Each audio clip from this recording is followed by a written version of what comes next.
क्या बोल रही हूँ दीदी। अच्छा शीला, आपने ज्वाइन किया? आज ज्वाइन किया है? नहीं दीदी, मैं रोज ज्वाइन करती हूँ। अच्छा आज। अच्छा, ठीक है। दीदी हरे कृष्ण प्रणाम। हाँ, हरे कृष्णा, धन्यवाद। ओम अज्ञानतिमिरान्धस्य ज्ञानाञ्जनशलाकया चक्षुरुन्मीलितं येन तस्मै श्रीगुरुवे नमः। नमो महावदन्याय कृष्णप्रेमप्रदायते कृष्णाय कृष्णचैतन्य नाम्ने गौरतुष्ये नमः।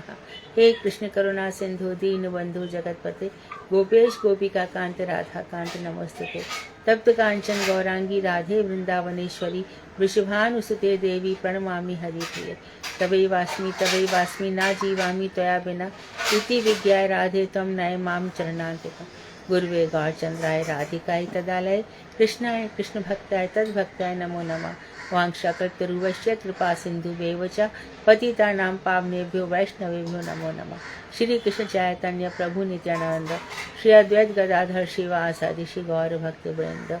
हरे कृष्ण कृष्ण कृष्ण हरे हरे, हरे राम राम राम हरे हरे।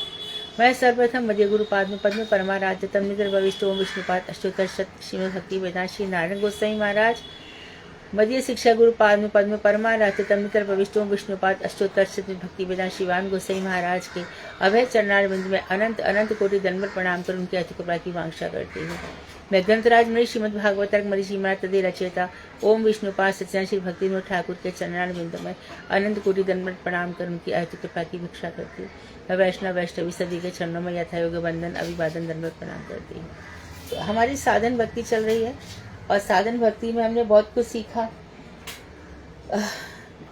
कैसे हमें साधन करना है, तो ये सब हमारी जो इंद्रियां हैं, हम ये सब इंद्रियों से साधन कर रहे थे। और साधन किस लिए कर रहे हैं कि भगवान श्री कृष्ण के प्रति हमारे मन में भाव जागृत हो। अब हमारी 13वीं किरण है। श्रीमद् भागवत में 12 किरण लिए गए, अब 13वीं किरण है। 13वीं किरण में बता रहे हैं कि एकांत की नाम आश्रय साधन भक्ति। एकांत की नाम आश्रय, नाम ही से सब कुछ हुआ है ना, सबका नाम और नामी में अंतर नहीं है। जिस समय हम अपना हरिभजन हाथ में लेते हैं और उस समय ये अनुभव होता है कि कृष्ण राधा और समस्त निकुंज समस्त वृंदावनी हम वहीं पर चल रहे हैं, वहीं पर हमारी परिक्रमा है, तो उस समय कहते हैं कि थोड़ा थोड़ा प्रारंभ हो सकता है कि हम नृत्य जगत में जाने की कुछ तैयारी कर रहे हैं। तो नाम की महिमा तो सब जानते ही हैं कि भगवान का नाम लेने से, और नाम क्या, एक खाली राई बोल दो, रा के बस धावती कृष्णा। तो जो राधा है, भगवान सच्चिदानंद है, सत्य चित्त आनंद। सत संधिनी शक्ति, चित्त संवित शक्ति और इलाहदिनी आनंद, जो राधा जी। तो हम कहते हैं भक्ति में क्या है, 2 तत्व रहते हैं, संवित शक्ति भी रहती है और इलाहदिनी शक्ति भी रहती है। संधिनी सबकी है, सत्ता सबकी है, हम सब मरते नहीं। आत्मा जो है ये रहेगी, कभी हमेशा ही रहती है। हम कभी मरते नहीं, कभी मिटते नहीं। हम आत्मा ना बूढ़ी होती है, कुछ भी नहीं होता। आत्मा तो वैसी, जो कुछ हो रहा है वो शरीर का ही हो रहा है। तो जो संवित शक्ति है, ज्ञान शक्ति है, तो इलादिनी जो आनंद है, उसको ज्ञान होगा हमें, तो संवित शक्ति भक्ति में रहती है। भक्ति में कौन कौन सी 2 शक्तियां रहेंगी, संवित और इलादिनी। हमारे स्वामी महाराज ने इसको पकड़ लिया, इसलिए उन्होंने क्या कहा, कृष्ण कॉन्शियसनेस, चेतना को उन्होंने पकड़ा। तो यदि खाली इलादिनी रहे, आनंद ही आनंद रहे और संवित ना रहेगी, तो हमें आनंद किसको मिल रहा है, कौन दे रहा है। इलादिनी में भी देखो, इसको ध्यान से सुनो, बहुत point to be underlined, point to be understood. क्या है कि जो इलादिनी है वो आनंद है। आनंद तो आनंद ये इसको भी देगी, आश्रय को भी देगी, विषय को भी देगी। मात्र विषय को आनंद देने के लिए होगा तो फिर मानो मैं भजन कर रही हूँ और कृष्ण प्रसन्न हो रहे हैं, पर मुझे प्रसन्नता नहीं हो रही, तो ऐसी क्या भक्ति है। तो सेव्य भगवान भी प्रसन्न हो और सेवक भी प्रसन्न हो। इलादिनी की वृत्ति ऐसी है, दोनों का आनंद देती है, करने वाले को भी, पाने वाले को भी। ये भक्ति है। तो इन भक्ति में 2 चीजें जुड़ती है, संवित और इलादिनी। ज्ञान शक्ति हमें फील कराती है, अनुभव कराती है, विज्ञान कराती है, इसलिए इसको संवित कहा जाता है। जानकारी होती है, हम क्या फील कर रहे हैं, क्या अनुभव कर रहे हैं। तो जो मन है ना, मन, ये मन से ही सब कुछ होता है। यदि मन को उठा के फेंके तो भी नहीं चलेगा, मन ही तो अनुभव करवाता है ना। तो संवित और लादनी तो भगवान को आनंद देती है। अब ये जो आनंद है, अब हम जान रहे हैं संवित शक्ति से कि नाम का आश्रय, भगवान के नाम का आश्रय। इसमें कौन कौन से श्लोक दिए गए भागवत से देखिए। पहले तो इन्होंने बताया है, चैतन्य कृपा ये न भक्ति नामाश्रितो निदिता, नमामि हरिदासम तम भक्ता नाम सुखदम गुरुम। सबसे पहले लिया हरिदास ठाकुर को, जो 3 लाख नाम जप करते थे। 1 लाख वाचिक, जोर जोर से बोल करके, 1 लाख उपांशु, उपांशु अर्थात जिसमें होठ हिलते हैं और कानों में आवाज आती है, और 1 लाख एकदम अंदर से मानसिक जाप। तो कायिक मानसिक वाचिक इस तरह से उनके जाप चल रहे थे हरिदास ठाकुर के। ये 3 लाख नाम जपते थे। और नाम जप में देखो, इनको 22 बाजारों में मारा गया, फिर भी नाम के प्रभाव से इनको कोई असर नहीं हुआ। इनको उठा के भी फेंक दिया गया। और देखो, हरिदास ठाकुर जगन्नाथ जी मंदिर में नहीं जाते थे, क्योंकि इनको एक कैसा अभिमान था, दास अभिमान था। क्या? और यवन कुल में मैं उत्पन्न हुआ हूँ, मैं भगवान के सामने जाने लायक नहीं हूँ। इसी प्रकार से हमारे रूप गोस्वामी सनातन गोस्वामी को, हमने यवनों की यहाँ भक्ति की, हम भगवान के सामने जाने लायक नहीं है। तो मनुष्य को अपने दैन्य का अभिमान, निष्किंचन कब होता है मनुष्य कि भैया निष्किंचन भक्त है, जिसको किसी बात का अभिमान ही ना हो। जहां पर थोड़ा भी अहम है ना, मैंने ये किया, मैंने वो किया, उसके पास भगवान नहीं है, दूर दूर तक नहीं है, दूर, क्योंकि वो तो अपने में ही खोया हुआ है ना, वो तो अपने में ही मुग्ध है। मैंने ये कर लिया, मैंने वो कर लिया, आज मैंने 1 लाख नाम जपा, आज मैं वहां घूम आया, आज मैंने ये यात्रा कर ली, वो अपने में ही खोया हुआ है। उसको नाम का कोई फल मिलता नहीं है। उसका नाम का फल यही है कि जो उसके मन में हो रहा है वो उसने कर लिया। हरिदास ठाकुर को देखो, इनको कितना कितना दृढ़ अभिमान है, पुरी में जाते तक नहीं है। तो ऐसे जब नामाश्रय आएगा तो निश्चित रूप से हरिदास ठाकुर को क्या उपाधि दी गई? नामाचार हरिदास ठाकुर की जय। तो उन हरिदास ठाकुर को हम बार बार प्रणाम करेंगे। हम ऐसा सोचते हैं कि उन्होंने एक जन्म में तुलसी जी बिना धोए चरणों में चढ़ा दी थी, इसलिए यवन कुल में जन्म मिला, ऐसे कहते हैं। और ये भी कहते हैं कि ब्रह्मा जी को एक बार अभिमान हो गया था, तो ब्रह्मा जी कहते कि मुझे कभी भी कुल का अभिमान ना हो, कि मैं बहुत बड़े ब्रह्म कुल में पैदा हुआ हूँ, ऐसा अभिमान ना हो। इसलिए वो हरिदास ठाकुर बन करके आए कि मुझे कुल के, नहीं तो लोगों को बड़े कुल का अभिमान होता है, हम इस कुल के, हम इस कुल के, हम इस कुल के हैं। और हरिदास ठाकुर के बारे में बता रहे हैं, श्री चैतन्य महाप्रभु की कृपा से नामाश्रिता भक्ति को प्रतिपादित करने वाले। नामाश्रिता कौन सी भक्ति है? जो नाम के आश्रित है। तो अभी नवधा भक्ति बता दी हमें, है ना।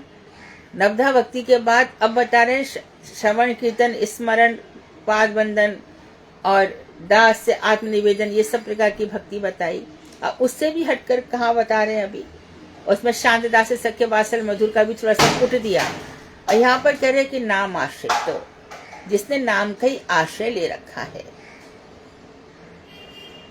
भगवान का सहारा नहीं, भगवान के नाम का सहारा। तो भगवान के नाम आश्रित भक्ति को किससे मिला है? महाप्रभु की कृपा से। महाप्रभु आ गए यहाँ पर इस कलयुग में, 500 वर्ष पहले आ गए थे। ये कलयुग बहुत धन्य है। इसमें जो जीव उत्पन्न हो रहे हैं ना, ये साधारण जीव नहीं है कि उनको चांस मिल रहा है। ये वाले जो कलयुग में 28वीं चतुर्युगी में दोनों ही आ गए, महाप्रभु भी आ गए और कृष्ण भी आ गए। हर चतुर्युगी में ये दोनों आएंगे ऐसा नहीं है, इसलिए ये कलयुग बहुत धन्य है। इस समय जो उत्पन्न हुए हैं, क्योंकि कलयुग केवल नाम आधारा, और सुमिर सुमिर नर उतर ही पा रहा। अतः हम सुमिरन कर रहेंगे, धीरे धीरे क्या होगा कि हम जगह जगह जा रहे हैं, जगह जगह भगवान के चरणांकित भूमि के दर्शन हो रहे हैं। भगवान की चरण रज अभी भी रमण रेती इत्यादि स्थानों में विराजमान है। अभी भी हम जाते हैं, जगन्नाथपुरी रथ यात्रा निकल रही है, तो महाप्रभु किस तरह से रथ खींचते होंगे वो अभी भी हमें दर्शन हो रहे हैं। अभी भी नवद्वीप धाम जाते, जिसको हम अपराध भंजक स्थल बोलते हैं, वहां पे नदियां बह रही है। धीरे धीरे ये सब लुप्त हो जाएगा, कुछ रहेगा नहीं। इसलिए हम बहुत धन्य है कि महाप्रभु की शरण में आ गए हैं और उनका भजन कर रहे हैं। रास्ता नहीं रहेगा, कुछ बड़ा खराब युग आ रहा है। तो भी इस कलयुग में शायद इतने संकट ना आए, बच ही जाते हैं। हमारी कितनी सारी मूर्तियां खुदाई में है, चली गई है, धीरे धीरे निकल रही है। ये मूर्ति के ऊपर है, उसको प्रकट होना है तो 1000 रास्ते से प्रकट होगी। वो माधवनपुरी को भी स्वप्न देगी, वो रूप गोस्वामी को भी स्वप्न देगी कि भैया जहाँ पे गाय अपना दूध दे रही है, उस गो माता टीला पे तुम चले जाओ, वहां पर मैं विराजमान हूँ, गोविंद देव को ले आओ। या फिर माधवनपुरी को, तो वहां से श्रीनाथ जी आ गए। हमारे मंदिर में द्वारकाधीश सेठ को सपना दिया, तो अभी तो जैसे 250 वर्ष हो गए होंगे, ग्वालियर के वहां पर मैं विराजमान हूँ, मुझे लेकर के आओ। अब उनसे पूछो कि चतुर्भुज और इन सबको किसने अंदर भेज दिया, कहाँ से चले गए? तो यवनों का आक्रमण होता था तो इनको जमीन के अंदर रख दिया जाता था। और मथुरा में तो जब बहुत खुदाई हुई तो बुद्ध की मूर्तियां बहुत निकली। और बुद्ध म्यूजियम भी है मथुरा में, जाके देखोगे, कहीं पर सिर का भाग है, कहीं पर पूरी बुद्ध की मूर्ति है, बहुत सारा है। तो अभी बुद्ध के जो है वो सिंघल श्रीलंका चले गए, जापान में सुमात्रा, जावा, यहाँ पर तिब्बत, ईरान, तिब्बत, यहाँ पर हम देखते हैं कि बुद्ध जी की मूर्तियां हैं। तो मथुरा में तो बड़ा भारी संग्रहालय है। मथुरा की खुदाई में रत्न कलश भी मिलते हैं। ये जो ब्रजवासी मिठाई वाला है, इसने जब खुदाई करी थी गोढ़ाई बाजार में, तब वहां पर बहुत सारे सिक्के मिले थे चांदी सोने के। तो लोग क्या करते थे कि इन यवनों के आगमन से धन नीचे अपने घरों के नीचे गाड़ दिया करते थे। तो ये सब प्रमाण मिलते हैं। और उस समय भगवान श्री कृष्ण के जो दर्शन है वो आसपास वृंदावन में, जहां पर महाप्रभु ने रूप गोस्वामी से कहा, सनातन गोस्वामी से लुप्त तीर्थों का उद्धार करो, तो वृंदावन में जगह जगह दर्शन हुए। मथुरा में राधा जी नहीं आई, मथुरा में द्वारकाधीश रह गए और इसके बाद फिर द्वारका चले गए। तो मथुरा में दोनों चीजें, ऐश्वर्य भी माधुर्य भी है। तो हरिदास ठाकुर को यहाँ पे याद किया है क्योंकि नाम आश्रय, तो नाम के आश्रय को भक्ति, और नाम के आश्रय में क्या, भगवान के जितने भी गुण है वो ही नाम बन जाते हैं। आप हमारी समस्त इंद्रियों के स्वामी हो हे ऋषिकेश भगवान, आप हमारे वेद, धरती माता, गोवर्धन सबको आनंद प्रदान करने वाले हो हे गोविंद। माधव कहते ना, विधवा, धव मतलब पति। अब जो धव हमारी राधा जी हैं, माँ लक्ष्मी, यहाँ पे राधा जी, माधव, उनके साथ रहने वाले हो। तो एक दामोदर, तो भगवान के नामों का आश्रय लिया है। और ये आश्रय गोपियां नाम का आश्रय लेकर के रहती है। काम बहुत रहते है संसार में ना, तो काम रहते रहते तो भगवान का भजन करना पड़ेगा। ये नाम का आश्रय है। उठने के साथ ही जैसी लगे श्री कृष्ण की, तो सोए भी किस लिए, भक्ति किस लिए सोता है? इसे सोता है कि उठने के साथ थकान दूर हो जाए, फिर कृष्ण के साथ हमारा सब कुछ चलता है। तो अब देखो, हमारा तुम्हारा इसकी बात नहीं है। ये सब संसार में जिस जिससे भगवान की भक्ति की, उसके अपने अपने अनुभव है, सबके अपने सिंसियर अनुभव है, सीरियस अनुभव है। कभी कभी ऐसा लगता है कि जैसे भक्तमाल लिखी गई और जैसे गुरुदेव की मधुर स्मृतियां निकाली गई, तो मधुर स्मृतियों में मैं अपनी बात कहती हूँ कि मैंने 10% भी नहीं बताया। और जब जब भी गुरुदेव के लिए या बाण गोसाई महाराज को बोलने के लिए मुझसे कहा जाता, मैं नहीं बोल सकती हूँ, क्योंकि इतना अंतरंग है, इतना अंतरंग है कि वो सबके सामने, पूरी सोसाइटी के सामने आप कह नहीं सकते हो।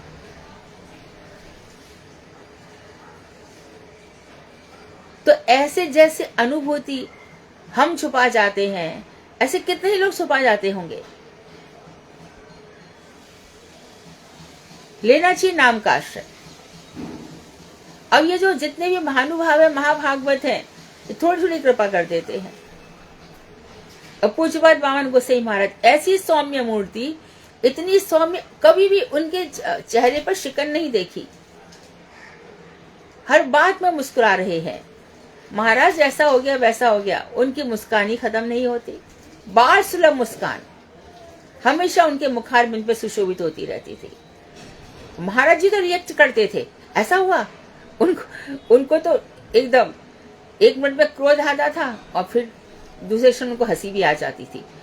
तो उनका खेल अलग ही प्रकार से था। सारे गुण उनके अंदर थे, परंतु नारायण गोसाई महाराज के अंदर एक विशेष गुण ये था, हास परिहास में भी उनका बहुत मन लगता था। उनको थोड़े से, अभी उनकी कथा भी देखो, बीच बीच में हंसाते रहते हैं। तो नाम इतना भजा है, इतना भजा, इतना भजा, दोनों ने। हमारे प्रभुपाद जी कितने कोटि नाम जपा। तो इन लोगों को हम स्मरण क्यों कर रहे हैं? तिरोभाव दिवस, अपने आप को ये छुपाते हैं, तिरोभाव। लेकिन ये देखो, ये समाधि पर चले जाते हैं। क्यों? समाधि। अब भगवान श्री कृष्ण और राधा के बराबर की इनकी बुद्धि हो चुकी है, मति वहीं लग चुकी है, इतनी लग चुकी है अब इस जगत के नहीं रहे। इनका क्या मरना जीना है, इस जगत के नहीं रहे, इस समाधि, उसी को समाधि कहते हैं। तो भजन करते रहते हैं लोग, शरीर धारण कर लेते हैं नित्य जगत में, महाप्रभु के यहाँ पर और यहाँ इस जगत में, जिस को दर्शन देते रहते हैं। तो भाई क्या हुआ? नाम का आश्रय लिया। ध्रुव नाम का आश्रय, प्रहलाद नाम का आश्रय, मीरा नाम का आश्रय, तुलसी राम नाम का क्या आश्रय लिया उन्होंने। और उसके बाद सूरदास, ये सब नाम का आश्रय लेकर के मिसाल बन गए, उदाहरण बन गए। इनका स्मरण करने से चित्त शुद्ध हो जाता है। इसी प्रकार नाम करते करते करते चित्त शुद्ध हो जाता है। गुरु वैष्णवों के प्रति हमारे अंदर, क्योंकि भगवान ने कहा ऐसे वैसे के पास मत जाना भाई, कहा जा प्रणिपात कर, परिपुष्ट कर, परिसेवा करके, पर किसकी कर? तत्वदर्शी। और यहां भी भागवत में भी कह दिया, बदंती तत्वविदाः, जो तत्वविद लोग हैं वो जानेंगे। और तत्वविद कौन है? जो ये सब तत्व अच्छे से जानते हैं। जैसे कि अभी अभी हमने देखो, भक्ति की वृत्ति दोनों को आनंद देती है, भगवान को भी देती है, भक्त को भी देती है। तो अब बता रहे हैं कि भक्तों को, नामाश्रित भक्ति को प्रतिपादित करने वाले तथा श्री चैतन्य महाप्रभु की कृपा से नाम आश्रित, जिस भक्ति ने नाम का आश्रय ले रखा है, उसको प्रतिपादित करने वाले तथा भक्तों को नाम भजन के आचरण और शिक्षा द्वारा, नाम भजन के आचरण, स्वयं भी भजन करते हैं। अच्छा, हृदय पर प्रभाव तो उसका ही पड़ता है जी, जिसके अनुभव कुछ होते हैं। हर किसी की कथा सुनने का मन क्यों नहीं कर रहा? अनुभव से बोलना। महाराज जी भी कहते हैं, अभी कल परसों की कथा में भी कह रहे हैं, रटी रटाई कथा आकर के मुखस्थ और बमन, याद कर लिया और बमन कर दिया, अनुभूतियां नहीं है। 100 श्लोक, 1000 श्लोक परोस के रख दो तो भी क्या हो जाएगा। तो भक्तों को नाम भजन के आचरण, खुद भजनशील हों और तब शिक्षा दें। सुख प्रदान करने वाले नामाश्रिता भक्ति के गुरु श्री हरिदास ठाकुर को मैं प्रणाम करता हूँ। हरिदास ठाकुर का नामाश्रय। तो देखो, सुबह जब नाम करते हो, भजन करते हो, तुम्हारा भजन में बहुत मन लगेगा। हे रघुनाथ दास गोस्वामी आपकी जय हो। वाह, क्या लीला करी आपने। 2 भाइयों के बीच में आप अकेले, परिवार के प्राण आप में पड़े हैं, परिवार की जान हो आप, और क्या लीला करी, ऐसा वैराग्य। गौ का उच्चिष्ट चावल आप खा रहे हो प्रेम परवश होकर, महाप्रभु की कृपा प्राप्त करने के लिए। अब बताओ महाप्रभु कृपा ये कहाँ पर है कि हमारे पास 2 धना, ये बताओ किधर लिखा है?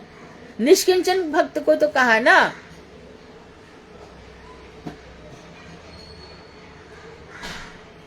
महाप्रभु की कृपा अनुकूल स्थिति हो अथवा प्रतिकूल, भजन करना है दोनों स्थितियों में। अब यहाँ पर भागवत का जो अभी हमने द्वितीय स्कंद पढ़ा है, उसके 4थे अध्याय में सुखदेव गोस्वामी महाराज परीक्षित से क्या कह रहे हैं? ये कह रहे हैं,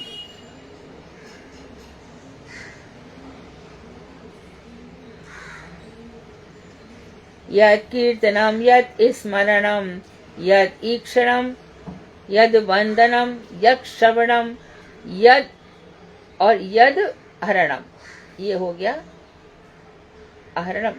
और उसके बाद बताया लोकस्य सद्यो विधुनोति कल्मषम तस्मै सुभद्र शवसे नमो नमः। जिनके नाम, जिनके रूप, जिनके गुण और जिनकी लीला, पहले नाम फिर रूप फिर गुण फिर लीला आदि का श्रवण कीर्तन और स्मरण एक बार, ये इन चारों का श्रवण करना है, स्मरण करना है, कीर्तन करना है। जिनके रूप का दर्शन, रूप का दर्शन और चरण कमलों की वंदना और पूजा, अहरणम पूजा, और लोगों के समस्त कलमश को शीघ्र ही नष्ट कर देते हैं। इनका ये सब जो होता है वंदना और ये सब जो लोगों के पूजा इत्यादि, तो लोगों का जो कलमश है, कलमश तो भरा ही तो है हृदय में, और भरा ही क्या है, कलमश भरा पड़ा है, इसका उसका यहाँ वहाँ। देखो भाई, किसी और को दिल में मत लाने देना, ये दिल तुम्हारा है, किसी और के लिए थोड़ी है।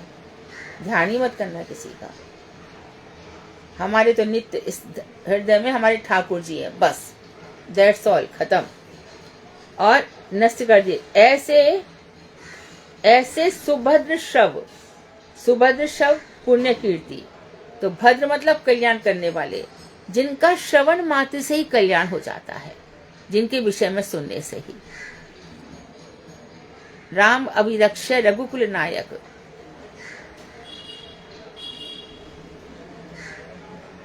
केवल श्रवण मात्र से ही भगवान के नाम। दशरथ जी जब भगवान श्री राम चले गए तो क्या कर रहे, नाम का तो सहारा था उनके पास।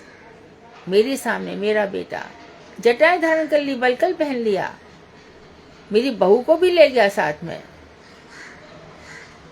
लक्ष्मण को भी ले गया। ऑलरेडी सुभद्रा के 2 बच्चे थे, चलो ठीक है, लक्ष्मण है, शत्रुघ्न उसके पास है। सुभद्रा की पहले बेटी भी हुई थी शांता, तो महाराज दशरथ ने रोमपाद को दे दी थी, तो सुभद्रा बेचारी त्यागी करती रहती है। और महाराज राजमाता कौशल्या थी, उनका तो शासन चलता ही था, दशरथ भी उनके समान भाव से रखते थे। कई अति प्रिया हो गई, सुभद्रा को इतना था भी नहीं, तो सब कुछ चल रहा है ना। तो सुभद्रा ने भी अपना बेटा दे दिया, लक्ष्मण भक्ति। तो भगवान सुभद्रा ने सुमित्रा, हाँ सुमित्रा, सॉरी सुमित्रा, हाँ यू आर राइट, सुमित्रा ने दे दिया। सुभद्रा कृष्ण की बहन याद आ रही थी। हाँ, उसके बाद जब चली गई तो भगवान दशरथ भगवान का स्मरण कर रहे हैं। स्मरण करते करते क्या कह रहे हैं, श्री राम का रह नहीं पा रहे थे दशरथ जी। राम राम कह राम कह, राम राम कह राम, राम राम कह राम कह, राम राम कह राम। ऐसे डूब गए, एकदम डूब गए। तो भगवान का नाम हमारी आत्मा तक पहुंच रहा है। हम मुख से बोल रहे हैं, श्रवण कर रही है हमारी कान कर्णेंद्रियां, ऐसी श्रवण कर रही है कि रोम रोम तक जा रही है। तब ऐसा लगता है कि हनुमान की दास से भक्ति है, रोम रोम में है। अर्जुन की सख्य भक्ति है, रोम रोम में है। हम क्यों पीछे रहे, हमारा भी भजन ऐसा होना चाहिए। ऐसा होगा तो तब जरूर करना पड़ेगा। तो संसार में जो चीज हमें लगती है कि हमें प्राप्त करनी चाहिए, वो चीजें हमें प्राप्त होंगी ही नहीं। ये तपस्या है। तब वहां चलता है तेरी मर्जी। उसके बाद जब इतना देते संभलता भी नहीं है। परंतु उस दौर से निकलना, बहुत लोगों की भक्ति छूट जाती है। ऐसे से एक रेलवे में काम करते थे, मुरारी नाम था उनका, बड़े भारी भजनशील, इतने सारे दिन रात पद गायन ये सब चलता था। कुछ पत्नी बीमार पड़ गई, कुछ पुत्र का हो गया, भजन सब उठा के रख दिया। ऐसा हो जाता है। कुछ होता तो है नहीं, कुछ होता तो है नहीं, कुछ नहीं होना यही भजन है। तो ऐसे पुण्य कीर्ति श्री कृष्ण को मैं बारंबार नमस्कार करता हूँ। पुण्य कीर्ति जिनका यश पुण्य देने वाला है। सुभद्र श्रव यानी सब प्रकार के कल्याणों को देने वाला है। श्रव श्रवण मात्र से, सुभद्र श्रव सब प्रकार के कल्याणों को देने वाला है श्रवण मात्र से। अब आगे बता रहे हैं, एतावानेव लोकेस्मिन् पुंसां धर्मपरा स्मृताः भक्ति योगो भगवती तन्नाम ग्रहणादिभिः। श्री कृष्ण नाम के संकीर्तन आदि द्वारा जो भक्ति योग होता है, नाम संकीर्तन हरे कृष्ण महामंत्र से भगवान से जुड़ जाते हैं। सुंदर सुंदर है ना, सुंदर सुंदर लय में गाते हैं हरे कृष्ण। तो ये क्या है, गाने से, कीर्तन से। स्मरण बताया भी, श्रवण बताया भी, कीर्तन बताया। श्रवण से हम भक्ति से जुड़ जाते हैं, तो नाम का श्रवण हो रहा है। अभी क्या हो रहा है, नाम का कीर्तन।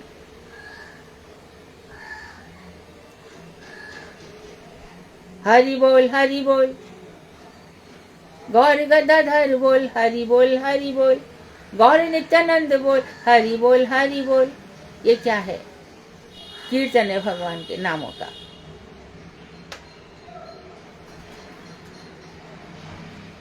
श्रीमन महाप्रभु का स्मरण हो, नित्यानंद ठाकुर का स्मरण हो, बलराम भैया का स्मरण हो, और हमारी किशोर जी की तो बात ही है। दिन रात उन्हीं का है ना, और सब जगह ट्यून लग जाती है। वृंदावन में राधे राधे, मधुवन में राधे राधे, बरसाने में राधे राधे, ऐसे हम लोग सुनते हैं। तो ये जो हम सर्वत्र राधे के दर्शन कर रहे हैं, तो कीर्तन करते हुए हमारी परिक्रमाएं जाती है। तो ये आ गया कीर्तन। तो इससे जो भक्ति योग होता है, वो जीव के परम धर्म के रूप में निर्धारित किया गया है। सावे पुंसाम परो धर्मा। तो इस लोक में भगवान श्री कृष्ण के नामों का संकीर्तन ही परम धर्म है। यानी कि जो भजन गा रहे हैं, उसमें हर शब्द में भगवान के नाम का कीर्तन निकले। जय जय राधा या फिर माधव मुकुंद मुरारे, ये सब जो आएगा, गोपाल गोविंद, ये सब नामों का कीर्तन चलना चाहिए। अब बोल रहे हैं श्रीमद् भागवत के 3 स्कंद के 33वें अध्याय के 6-7वें श्लोक में माता देवहूति कपिल मुनि से कहती है, क्या कहती है, यन्नाम देया श्रवणानुकीर्तनात् यत् ग्रहणात् यत् स्मरण आदि क्वचित। और फिर कह रही है, स्वादो अपि सद्य सवनाय कल्पते कुथा पुनस्ते भगवन्नुदर्शनाथ।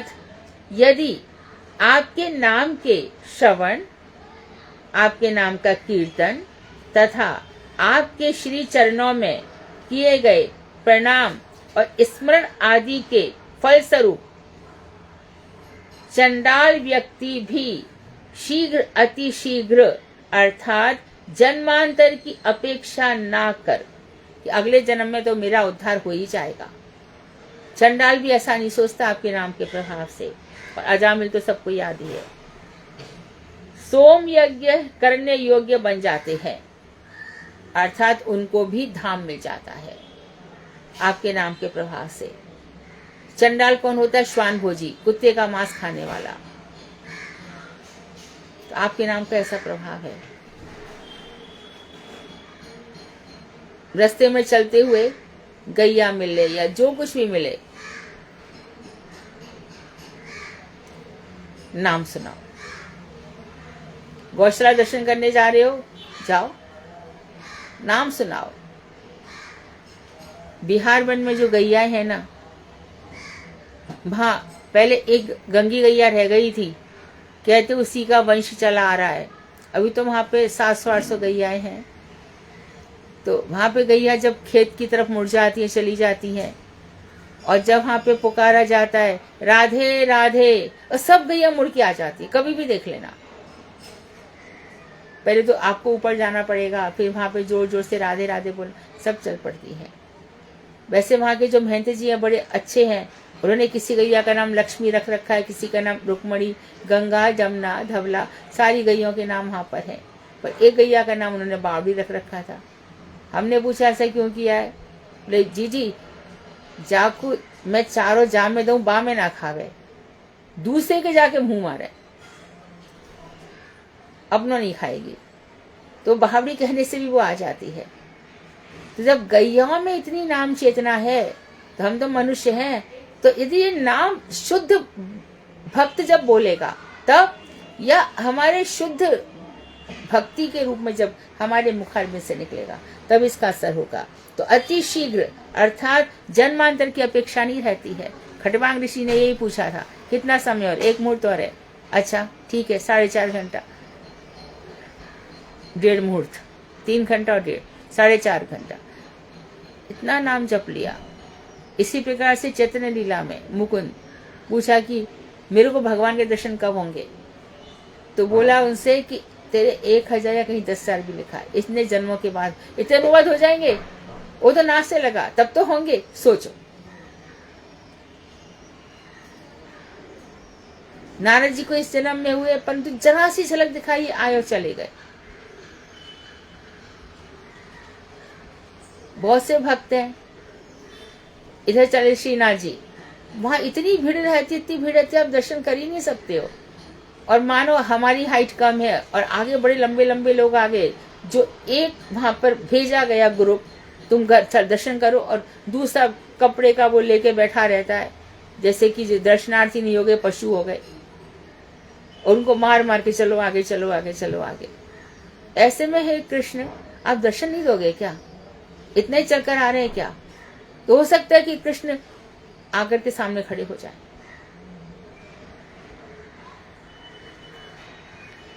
तो जन्म जन्मांतर की आशा ना करके इसी जन्म में ही तो उसको सोमयज्ञ का फल मिल जाता है। तो फिर हे भगवान, आपके दर्शनों से क्या कुछ हो सकता है, उसका वर्णन करना संभव पर नहीं है। आपके दर्शन से क्या क्या हो, फिर भगवान के दर्शन करने के बाद फिर क्या जीवन में? परम लाभ तो वही है, उनका दर्शन हो जाए, उनसे प्रेम हो जाए। और कह रहे हैं, अहो बश पचो तो गरियाना यजिभाग्रे वर्तते नाम तोभ्यम ते पुस्तपस्ते जुबुसस्तुराया ब्रह्मानुष अर्चनाय गृणन्ति ते। जन्म से शौपच चांडाल होने पर भी वह श्रेष्ठ है। क्यों? जिसकी जिह्वा के अग्रभाग पर आपका नाम नृत्य करता है। चांडाल में जन्म हो गया तो क्या हो गया, लेकिन जिह्वा पर आपका नाम है। चांडाल वो है, वो कौन है बताऊं? आज सोमवार का दिन है, आज हम प्याज नहीं खाएंगे क्योंकि आज शंकर जी का है। अथवा आज मंगल का दिन है, आज हनुमान जी का दिन है, प्याज नहीं खाएंगे। बुध को खा सकते हैं, गुरु को दिन, आज लक्ष्मी जी का दिन नहीं खाएंगे। चलो शुक्र को खा सकते हैं, शनि को खा सकते हैं। ये चांडाल है।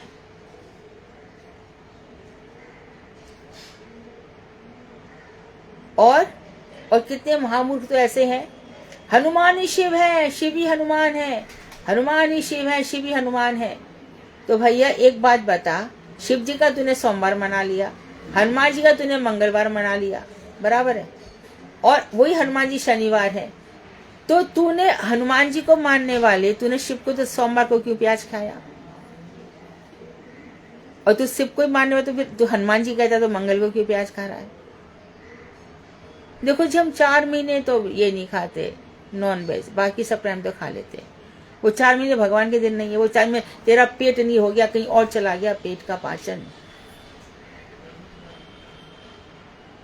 मन मानी। हम उस दिन तो ऐसे नहीं करते, उस दिन कर लेते हैं। तो ये भजन के नाम पर सबसे बड़ा ढकोसला मजाक है, इसलिए हिंदू अपनी मजाक बनवाते हैं। नहीं खाने तो नहीं खाना है ना, इसमें सोमवार मंगल क्या करेगा? कितने ही तो मुंबई में कितने ही लोगों को ऐसे देखती हूँ, नवरात्रि में 9 दिन नहीं खाएंगे, और व्रत किससे तोड़ेंगे? सीधे जाकर के नॉन वेज खा करके। सबसे बड़ा पाप कर लिया तुमने।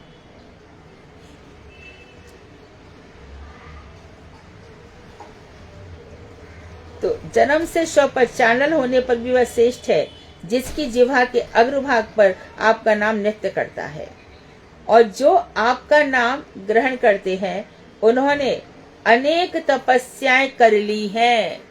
तो हम रोज रोज कहते हैं कि जिसने जिह्वा पर रात दिन कृष्ण कृष्ण का नाम नृत्य कर रहा है, उसके सारे वेद हो गए, तपस्या हो गया, सब कुछ पढ़ना हो गया। 18 महापुराण, 18 पुराण, 18 उपपुराण, 18 शाखा पुराण, 54 पुराण, सब पुराण का पढ़ना हो गया, इसने ये सब कर लिया। तो उन्होंने अनेक तपस्याएं कर ली। जो नाम कर रहा है, नाम से ही जिसको प्रसन्नता होती है, नाम ही जिसने जी रखा, सब कुछ नाम के, तो उसका ये सब कुछ हो गया है।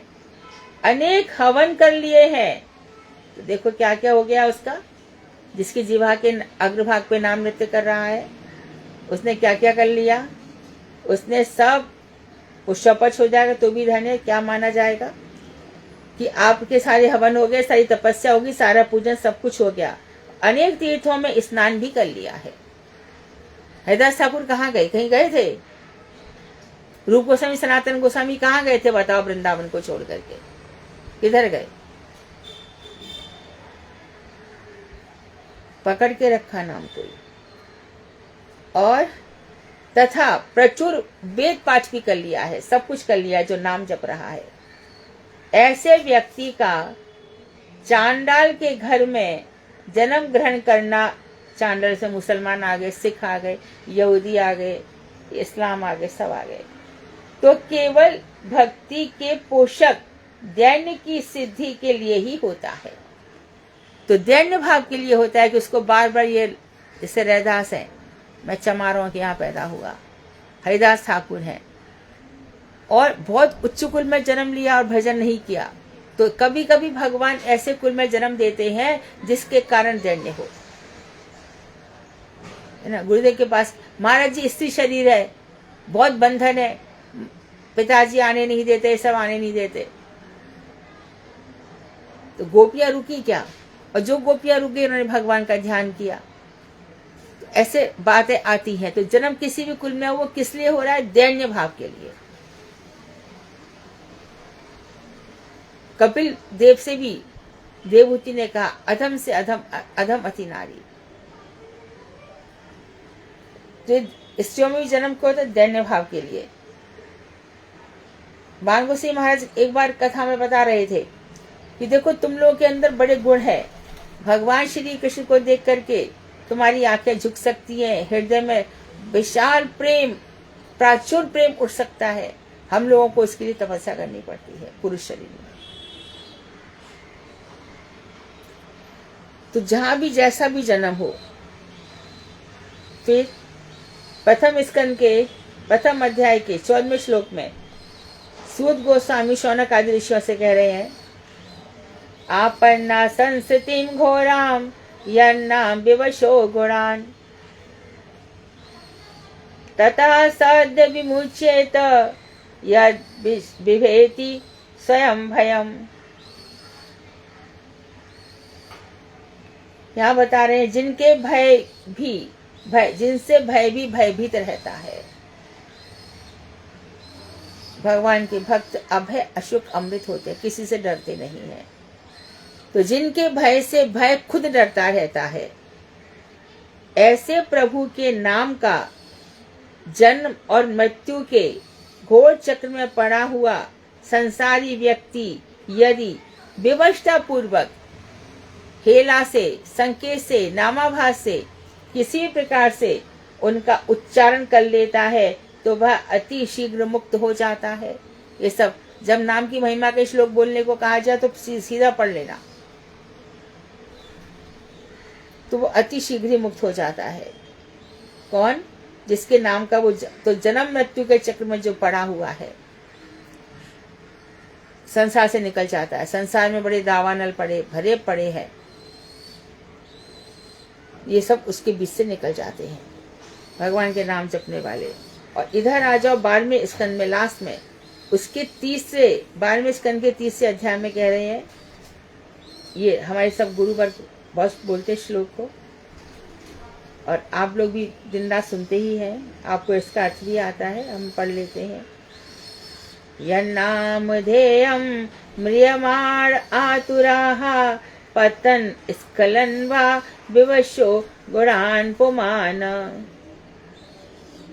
गृणन् पुमान विमुक्त कर्म गल उत्तमां गतिम प्राप्नोति यक्ष्यन्ति नातं कलौ जनाः। हे अहो, मरने के समय आतुरता की स्थिति में अथवा मरने के समय बिल्कुल गले तक जान आ गई है, निकल नहीं वाले हैं प्राण, जैसे हमारे अजामिल के। और बहुत से भक्त जिनको अनुभव हो जाता है कि आज जाना पड़ेगा, आज जाएंगे, बहुत से भक्तों अनुभूति हो जाती है। वैसे तो कहते हैं नाम जपकारी के लिए तो कुछ भी बोलेंगे तो हम मर जाएंगे, लेकिन एक बात देखी जाती है कि कहते हैं जब मृत्यु हो रही होती है तो ऐसा लगता है कई हजार त्रिशूल अंदर चुभ रहे हैं और बड़ी मुश्किल से प्राण निकलते हैं, और किसी को तो पता ही नहीं चलता, जरा सा अरे दर्द हो रहा, ऐसे जरा से निकल जाते हैं। किसी किसी के बड़ी मुश्किल से प्राण निकलते हैं। तो ऐसी स्थिति में वो भगवान का स्मरण कर रहा है। जब प्राण तन से निकले, तुम सामने हो प्रभु मेरे, भक्त यही प्रार्थना करता है, कुछ और मेरे ध्यान में नहीं आया।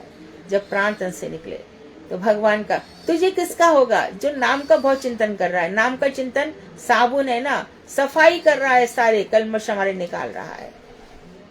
और ये यदि ये रुक गया तो कलमश घुसने में देर नहीं लगेगी। ऐसा नहीं कि शीशा साफ हो गया अब क्या है, अब तो हमने खूब नाम जप कर लिया, सिद्धि मिल गई, नहीं, शीशा फिर से धूल धूसरित हो जाता है। उसी प्रकार से इस जगत में रहते हुए संसार दावानल में हम रह रहे हैं, तो यहाँ पे कभी भी हमारा मन मलिन हो सकता है। तो ऐसे समय में आतुरता की स्थिति में जब बहुत व्याकुल है, मृत्यु आ रही है, या गिर गए तो हरे कृष्णा गिर गए तो, या फिर फिसलते समय, या फिर विवश, तो ऐसे समय कोई विवश होकर भी भगवान का और भगवान के प्रिय नामों का उच्चारण करता है, जो भगवान के हमारे प्रिय नाम है, हे गोविंद, हे गोपाल, है ना। मथुरा में देखो कितने कोई घुटनों दर्द होते हैं, अरे गोपाल, ऐसे उठते वो लोग, हो गया काम।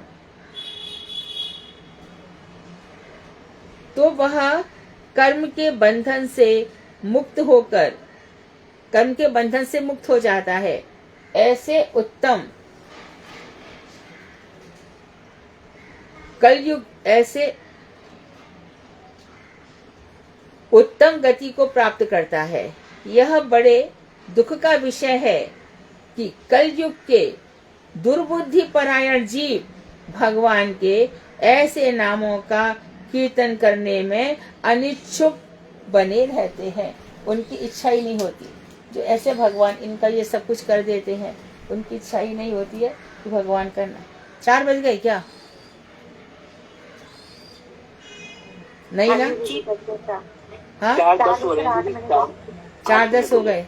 हाँ मुझे लग ही रहा था। चलो है ना, कल सोमवार को समय रहेगा, नहीं तो फिर है। वांछा कल्पतरुभ्यश्च कृपा सिंधुभ्येव च पतितानां पावनेभ्यो वैष्णवेभ्यो नमो नमः।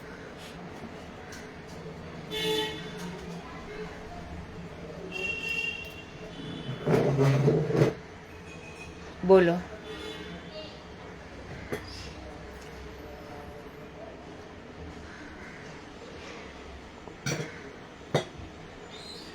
हरे कृष्णा दीदी, दंडवत प्रणाम। दंडवत।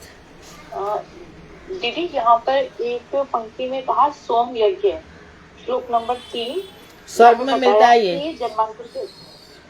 जी, ये स्वर्ग में मिलता है, स्वर्ग में। तो उसकी सोम स्थिति, यज्ञ क्या क्या अर्थ दीदी हम लोग? सोम, सोम रस स्वर्ग में है। इंद्र सोम रस पान करता है, देवताओं को सोम रस मिलता है। दीदी यहाँ पर सोम यज्ञ यज्ञ लिखा था, यज्ञ। सोम यज्ञ लाइन बोलो। सोम यज्ञ करने का फल मिलता है, ये लिखा है ना, क्या लिखा है? जन्मांतर की अपेक्षा न कर सोम यज्ञ करने योग्य बन जाते हैं। हाँ, तो सोम यज्ञ करने योग्य कहाँ बनेंगे? स्वर्ग में ना।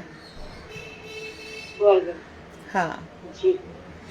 और ऐसा भी, अभी जो हमने श्लोक, ऐसा भी कह सकते हैं कि चांडाल, शूद्र, इन सब का यज्ञ करने में अधिकार नहीं होता, लेकिन जो वैष्णव होता है, ये जितने भी विदेश से आते हैं, इनकी क्या जाति है बताओ? तो सब शूद्र है, इनकी कोई जाति, इनके माता पिता का ठिकाना नहीं, कुछ नहीं, परंतु वैष्णव यज्ञ करने के योग्य बन जाते हैं कि नहीं? नाम मात्र से ही इनको कैसे अधिकार मिल जाते हैं? आचार्य तक बन जाते हैं, औरों की तो बात छोड़ो। आप यदि एक एक करके अंदर जाओगे, जितने भी सन्यासी हैं, सब तो ब्राह्मण नहीं है, सब तो बनिया भी नहीं है, सब तो क्षत्रिय भी नहीं है, परंतु कितने अधिकार आ जाते हैं, नाम जप के कारण ही तो आते हैं ना। तो यज्ञ करने के अधिकारी बन जाते हैं।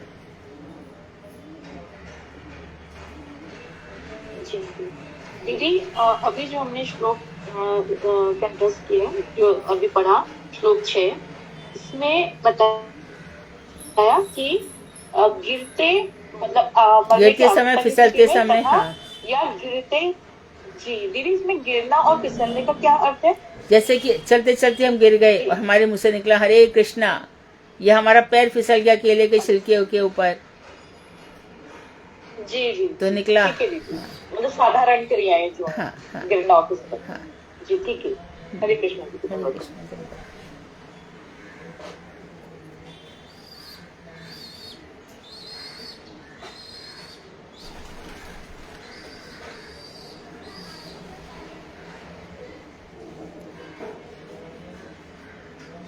बस बहुत आनंद से, इतने आनंद से लिखा है ना भक्तिनोद ठाकुर ने, मजे ले लेके लिखा है बड़े आराम से। हाँ बोलो। हाँ? कहते हैं वैष्णवी की तो कोई जाति नहीं होती है, उच्चतर जाति का होता है, तो फिर ये धर्म और वो ये क्या? वो ये तो कह रहे हैं कि जब वैष्णव बन जाता है ना नाम लेने के बाद, फिर वो हर प्रकार के कार्य कर सकता है। अभी देखो, वैष्णव तो कर लिया यज्ञ, और जिसने हरि नाम नहीं लिया है, वो ब्राह्मण कुल का भी हो तो भी वो नहीं बैठ पाएगा ना। शूद्रों की तो बात ही छोड़ दो।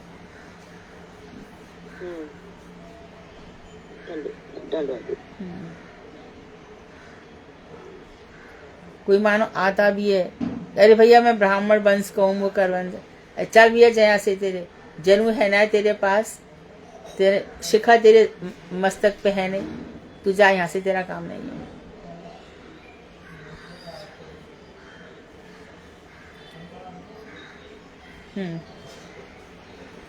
और कोई प्रश्न? ठीक है, श्रीमद् भागवत। हरे कृष्णा दीदी, दंडवत प्रणाम। हाँ, आज कथा करेंगी ललिता देवी दासी दीदी, और ये तृतीय स्कंद और चतुर्थ अध्याय, ये पहली बार कथा कर रही है। ललिता दासी पहले करिए आपने। दंडवत प्रणाम दीदी। हाँ, हरे कृष्णा दीदी, मेरी आवाज आ रही है? बढ़िया कथा सुनाओ। हाँ, मंगलाचरण। वन्देऽहं श्रीगुरु श्रीयुतपदकमलं श्रीगुरुन् वैष्णवांश्च श्रीरूपं साग्रजातं सहगण रघुनाथान्वितं तं सञ्जीवं साद्वैतं सावधूतं परिजनसंहितं कृष्ण चैतन्यदेवं श्रीराधा कृष्णपादान् सहगण ललिता श्रीविशाखान्वितांश्च अज्ञानतिमिरान्धस्य ज्ञानाञ्जनशलाकया चक्षुरुन्मिलितं येन तस्मै श्रीगुरुवे नमः। नमो विष्णुपादाय कृष्णप्रेष्ठाय भूतले श्रीमते भक्तिसिद्धान्त सरस्वती नामिने। तुम्हारे गुरुजी कौन है? सरस्वती। गुरुदेव का नाम नहीं लिया आपने। गुरु अभी नहीं बनाए हैं? श्रीमते भक्ति सिद्धांत श्रीमते भक्ति वेदांत सिद्धांती महाराज की नामिने। नमस्ते सरस्वती देवे गौरवाणी प्रचारिणे निर्विशेष शून्यवादी पाश्चात्य देश तारिणे। हे कृष्ण करुणा सिंधु दीन बंधु जगतपते गोपेश गोपिका कांत राधा कांत नमस्ते। तप्त कांचन गौरांगी राधे वृंदावनेश्वरी वृषभानुसुते देवी प्रणमामि हरिप्रिये। वृंदाये तुलसी देवी प्रियाये केशवस्य च कृष्ण भक्ति नमो नमः। श्री कृष्ण चैतन्य प्रभु नित्यानंद श्री अद्वैत गदाधर शिवासादि श्री गौर भक्त वृंद। हरे कृष्ण कृष्ण कृष्ण हरे हरे, हरे राम राम राम हरे हरे। सर्वप्रथम मैं अपनी दीक्षा गुरु श्री पूज्यपाद भक्ति वेदांत सिद्धांती महाराज जी की अभय चरण कमलों में अनंत कोटि दंडवत प्रणाम निवेदन करती हूँ। उनसे हेतु की कृपा की वांछा करती हूँ। उसके पश्चात समस्त गुरु परंपरा के चरणों में मेरा अनंत कोटि दंडवत प्रणाम स्वीकार हो।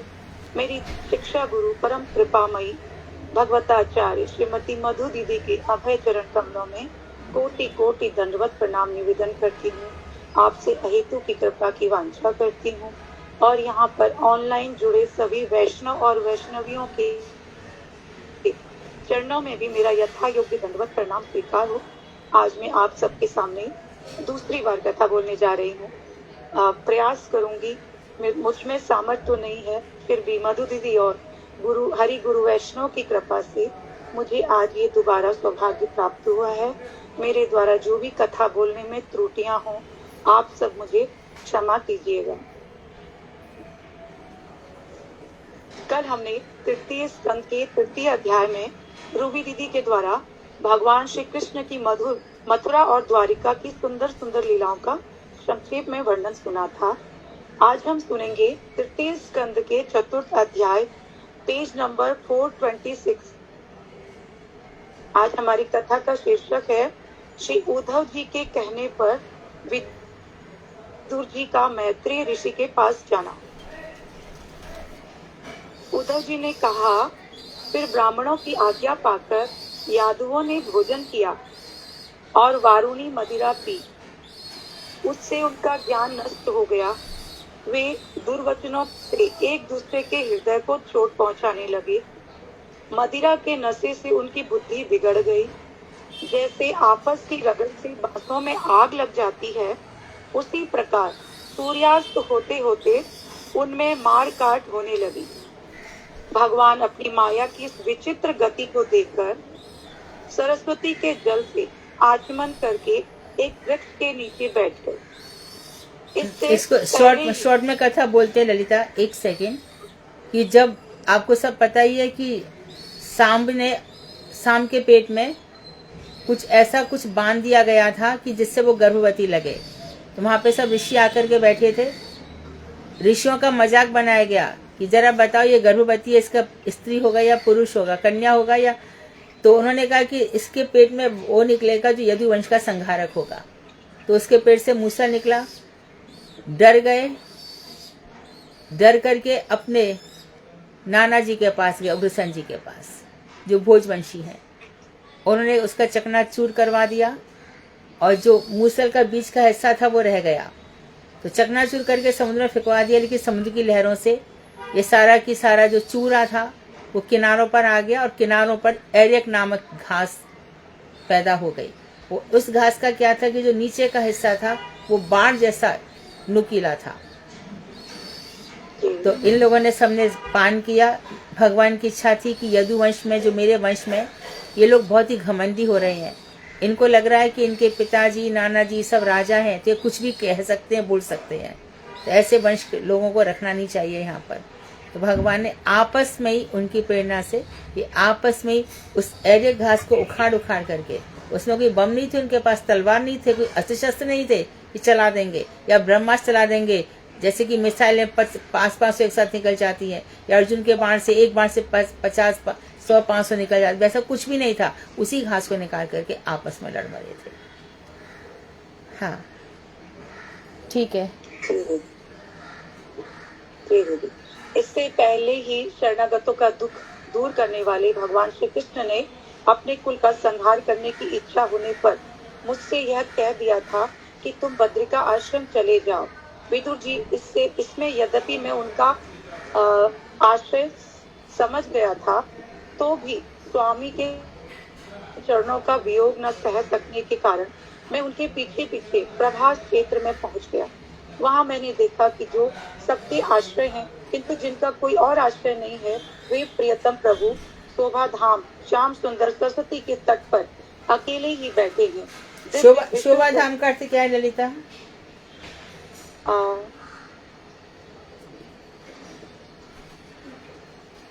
संपूर्ण सौंदर्य, संपूर्ण शोभा जहाँ पर निवास करती है, ऐसे भगवान।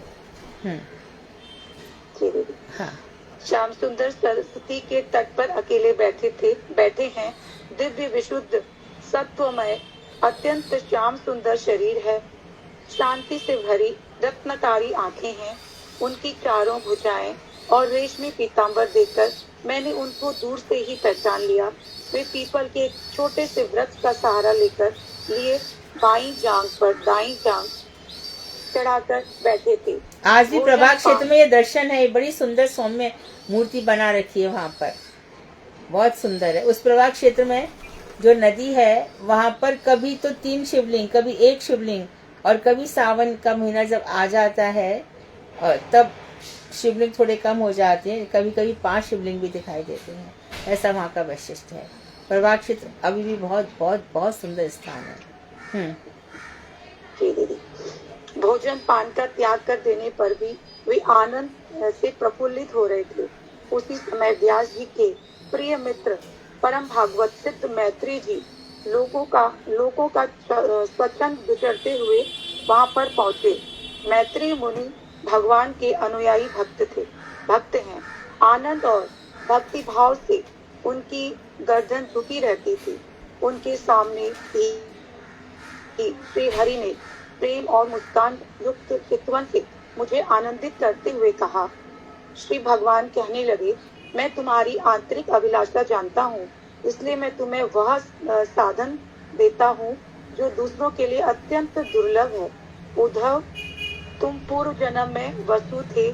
विश्व की रचना करने वाले प्रजापतियों और वसुओं के यज्ञों में मुझे पाने की इच्छा से ही तुमने मेरी आराधना की थी।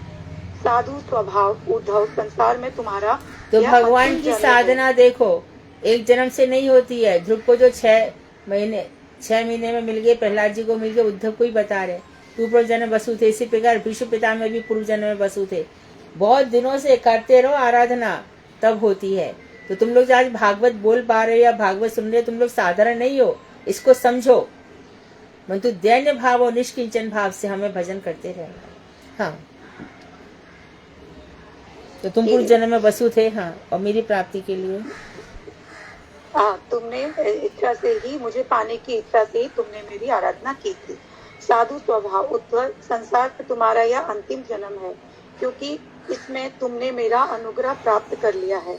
अब मैं मर्त्य लोक को छोड़कर अपने धाम में जाना चाहता हूँ। इस समय तुमने यहाँ एकांत में अपनी अनन्य भक्ति के कारण ही मेरा दर्शन पाया है।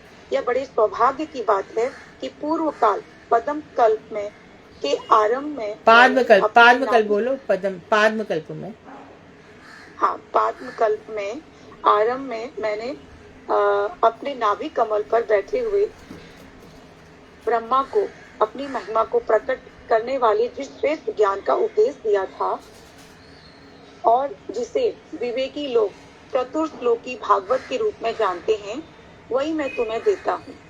विदुर जी, तुम पर तो प्रतिक्षण उस परम पुरुष की कृपा बरसा करती थी। इसी समय उनके इस प्रकार आदर पूर्वक कहने से स्नेहवश मुझे रोमांच होने लगा। मेरी वाणी गदगद हो गई और नेत्रों से अश्रुओं की धारा बहने लगी। उस समय मैंने हाथ जोड़कर उनसे कहा, स्वामी, आपके चरण कमलों की सेवा करने वाले पुरुषों को तो इस संसार में धर्म, अर्थ, काम, मोक्ष इन चारों में से कोई भी पदार्थ दुर्लभ नहीं है। तथापि मुझे उनमें से किसी की भी इच्छा नहीं है। मैं तो केवल आपके चरण कमलों की सेवा के लिए ही लालायित रहता हूँ। हाँ, दिए मानव न ग्रहणन्ति। भक्त लोग भगवान के द्वारा देने पर भी उसे ग्रहण नहीं करते, क्योंकि इससे भगवान की सेवा पूजा छूट जाती है। हे प्रभु, आप निष्प्रह लोगों के निष्प्रह होकर भी कर्म करते हैं, अजन्मा होकर भी जन्म लेते हैं, काल रूप होकर भी शत्रु के डर से भागते हैं और द्वारका के किले में जाकर छिप जाते हैं। किसके डर से भागे थे? जो भगवान ने रणछो लीला की है, कब की है?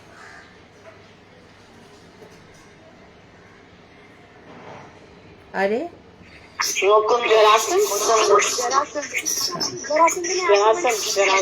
जरासंध ने 17 बार आक्रमण किया, उसके बाद फिर से। हाँ, ठीक है। आत्माराम होकर आक्रमण किया था तब हुई थी।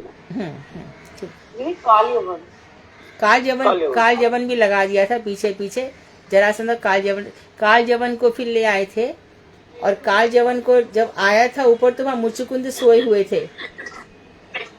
तो काल जवन को लगा ये कृष्ण सोए हैं, बराबर है, तो उन्होंने काल जवन को सीधा आकर के उनको प्रहार किया, और बस तो मुचुकुंद की आंखों से इतना ज्यादा तेज था कि उससे काल जवन भस्म हो गया, और कृष्ण वहीं पे थे। तो जरासंध के डर से वो पर्वत पर भागे हैं और वहाँ पर्वत से कूदे हैं। ठीक है।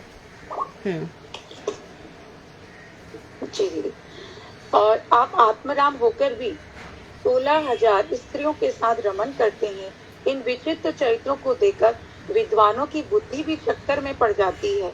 देव, आपका स्वरूप ज्ञान सर्वदा अबोध और अखंड है, फिर भी आप सलाह लेने के लिए मुझे बुला उद्धव जी को।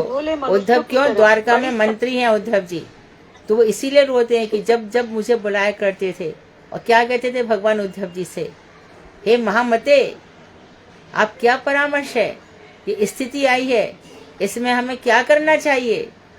कुरुक्षेत्र में ऐसा हुआ है, वहाँ क्या करना चाहिए विष्णु वंशियों के साथ? तो उद्धव जी वो सब याद कर रहे हैं। हाँ, भोले मनुष्यों की तरह बड़ी सावधानी से मेरी सम्मति पूछा करते थे। मुझे आपकी वह लीला मेरे मन को मोहित सा कर देती है। स्वामी, आपके स्वरूप का गूढ़ रहस्य प्रकट करने वाला जो श्रेष्ठ एवं समग्र ज्ञान जो आपने ब्रह्मा जी को बताया था, वह यदि मेरे समझने योग्य है तो मुझे भी सुनाइए, जिससे मैं भी इस संसार दुख को सुगमता से पार कर जाऊं। जब मैंने इस प्रकार अपने हृदय का भाव निवेदित किया, तब वह परम पुरुष कमल नयन भगवान श्री कृष्ण ने मुझे अपने स्वरूप की परम स्थिति का उपदेश दिया। इस प्रकार पूज्यपाद गुरु श्री कृष्ण से आत्म तत्व की उपलब्धि का साधन सुनकर तथा उन प्रभु के चरणों की परिक्रमा और वंदना करके मैं यहाँ आया हूँ। इस समय उनके विरह से मेरा चित्त अत्यंत व्याकुल हो रहा है। पहले तो उनके दर्शन पाकर मुझे आनंद हुआ था, किंतु अब तो मेरे हृदय को उनकी विरह व्यथा अत्यंत पीड़ित कर रही है। अब मैं उनके प्रिय क्षेत्र बद्रिका आश्रम को जा रहा हूँ, जहाँ भगवान श्री नारायण, देव और नर ये दोनों ऋषि लोगों पर अनुग्रह करने के लिए दीर्घकालीन सौम्य दूसरों को सुख पहुंचाने वाले एवं कठिन तपस्या कर रहे हैं। श्री सुखदेव जी यहाँ कहते पे हैं, इस स्पष्ट हो प्रकार गया उद्धव है जी के कि मुख भगवान बद्रिकाश्रम में है, नर नारायण रूप में है। क्यों तपस्या कर रहे हैं? जो मनुष्य बद्ध जीव हैं, माया के जाल में फंसे हुए हैं, धक्के खा रहे हैं माया के, उन पर कृपा करने के लिए। इस प्रकार उद्धव जी के मुख से अपने प्रिय बांधवों के विनाश का असह्य समाचार सुनकर विदुर जी को जो शोक उत्पन्न हुआ उसे उन्होंने ज्ञान द्वारा शांत कर दिया। जब भगवान श्री कृष्ण के परिकरों में प्रधान महाभागवत उद्धव जी, उद्धव बोलो,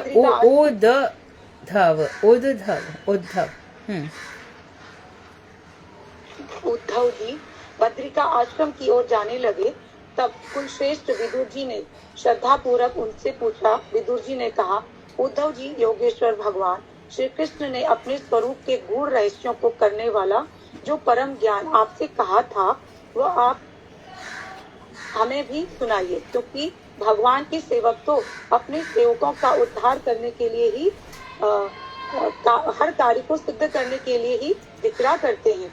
उद्धव जी ने कहा, उस तत्व ज्ञान के लिए आपको मुनिवर मैत्री जी की सेवा करनी चाहिए।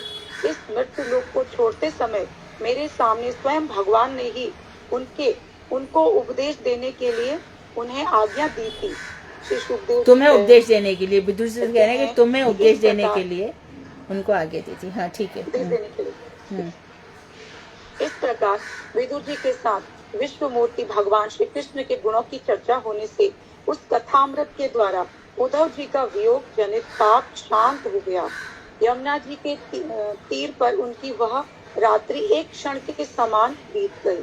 फिर प्रातः काल होते ही वे वहां से चल दिए। राजा परीक्षित ने पूछा, भगवान वृष्णि वंश और भोज वंश के सभी रथी और यूथपतियों के भी यूथपति नष्ट हो गए थे। यहाँ तक कि त्रिलोकीनाथ श्री हरि को भी अपना वह रूप छोड़ना पड़ा था। फिर उन सब के मुखिया उद्धव जी ही कैसे बचे रहे? श्री सुखदेव जी ने कहा, उनकी इच्छा कभी व्यर्थ नहीं होती।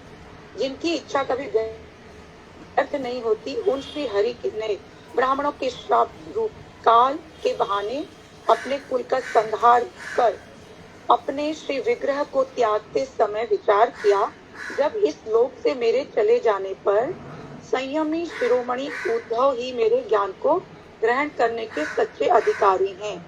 उद्धव मुझसे अणुमात्र भी कम नहीं है, क्योंकि वे आत्म विषयों से कभी विचलित नहीं होते। अतः लोगों को मेरे ज्ञान की शिक्षा देते हुए वे यहीं रहें। वेदों के मूल कारण जगत गुरु श्री कृष्ण ने इस प्रकार आज्ञा देने पर उद्धव जी बद्रिका आश्रम से जाकर समाधि योग द्वारा श्री हरि की आराधना करने लगे।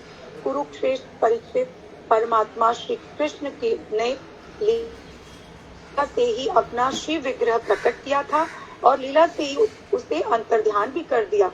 उनका वह अंतर्ध्यान होना भी धीर पुरुषों का उत्साह बढ़ाने वाला है और दूसरे पशु तुल्य अधीर पुरुषों के लिए अत्यंत दुस्तर था।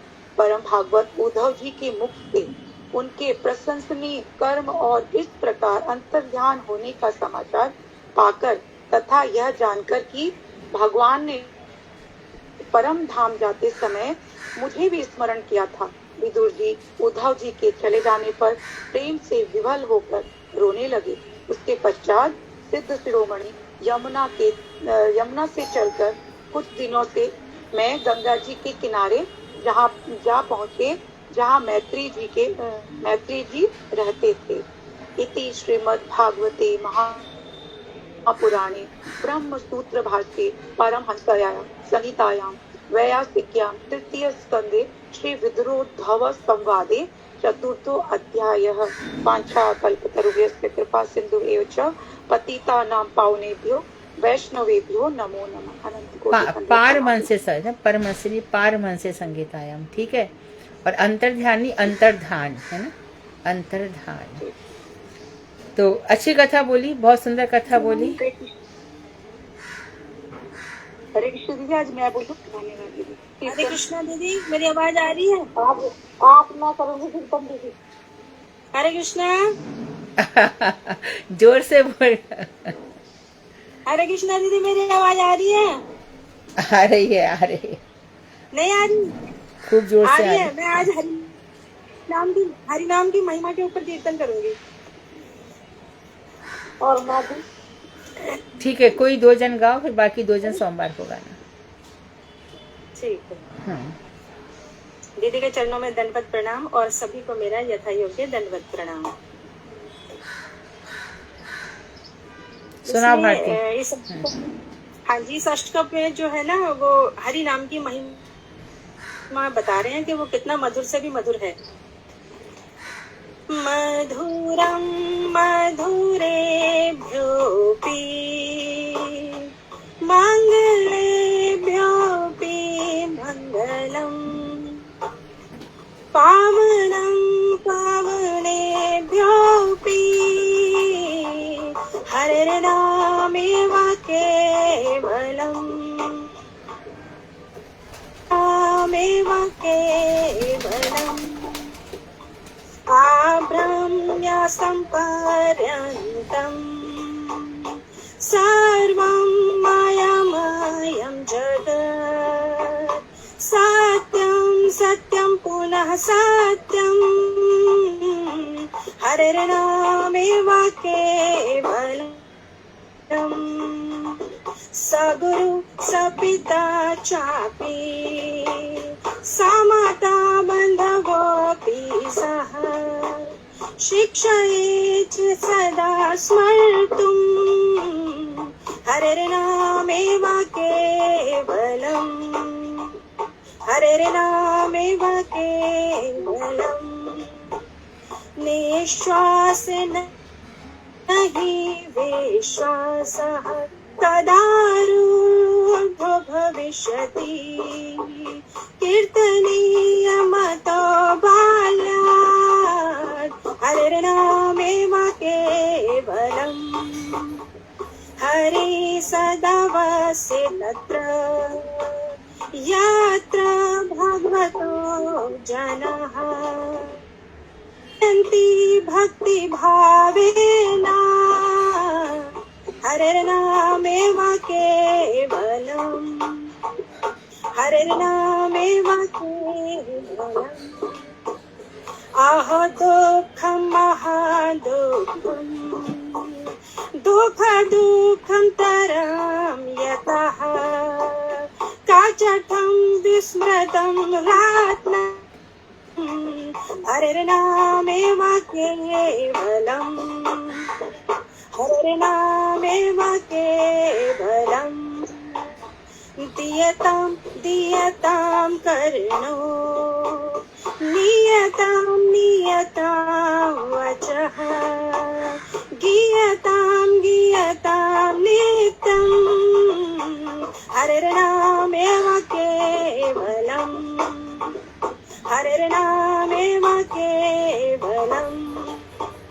त्रीणि कृत्य जगत् सर्वम्, राजते सकलोपरि, चिदानन्दमयं शुद्धम्, हरिर्नामेव केवलम्, हरिर्नामेव केवलम्, हरिर्नामेव केवलम्, हरिर्नामेव केवलम्, हरिर्नामेव केवलम्, हरिर्नामेव केवलम्। बहुत सुंदर। किसके द्वारा रचित है?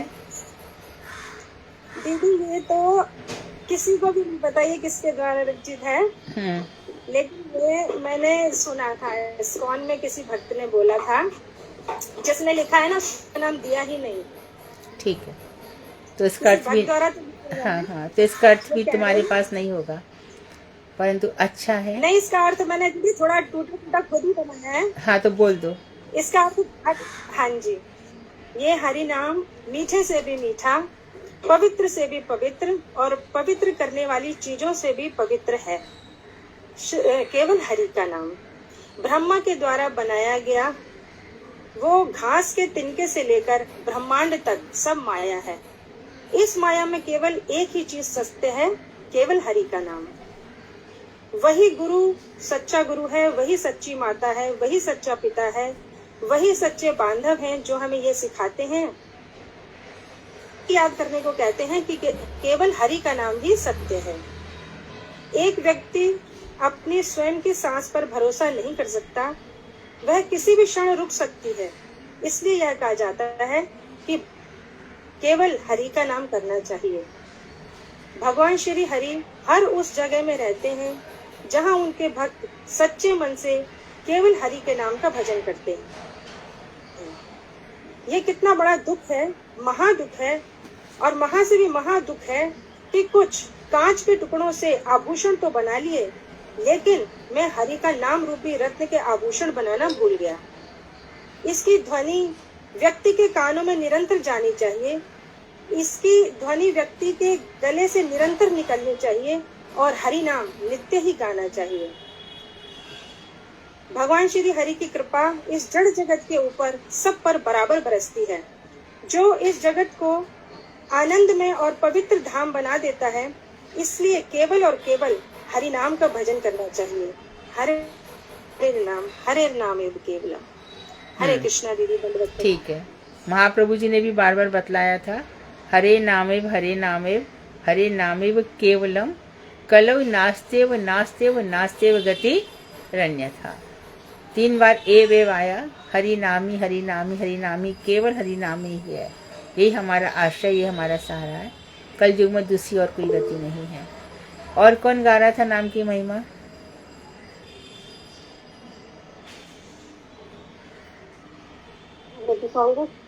अपना टाइम बहुत हो रहा, परसों में गाएंगे 4 बजे, 4:45।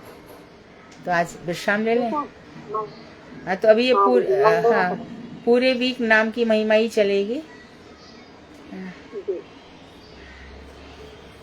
गोविंद दामोदर माधवेति, ये भी गा सकते हैं ना।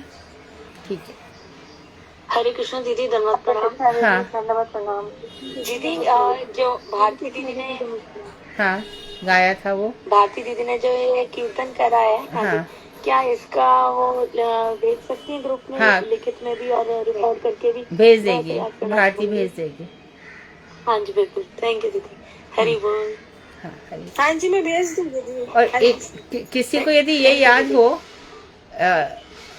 जहाँ पर हम उनके आराध्य देव और उनके आराधक दोनों का ही गाते हैं, जैसे कि हमारे जीव गोस्वामी के आराध्य देव हैं गोविंद देव, तो उनका नाम ले लेकर के, उनका उपासक का नाम लेकर के जो भजन है, वो किसी को याद है? एक बार जयानंद प्रभु जी ने गाया था पिछली क्लास में। जयानंद जी गाया था। उनसे बात करती हूँ मैं, अगर वो आए एक बार क्लास में भजन को गाने के लिए। राधा माधव राधा माधव राधा माधव है। दीदी मेरे को आता है, गाऊंगी अपनी बात। मेरे को भी आता है दीदी, मुझे भी आता है ये वाला। हाँ, तो सुनाना है ना यही वाला। ठीक है। वांछाकल्पतरु वैश्य कृपा सिंधु वेव च पतितानां पावनेभ्यो वैष्णवेभ्यो नमो नमः। हरे कृष्ण।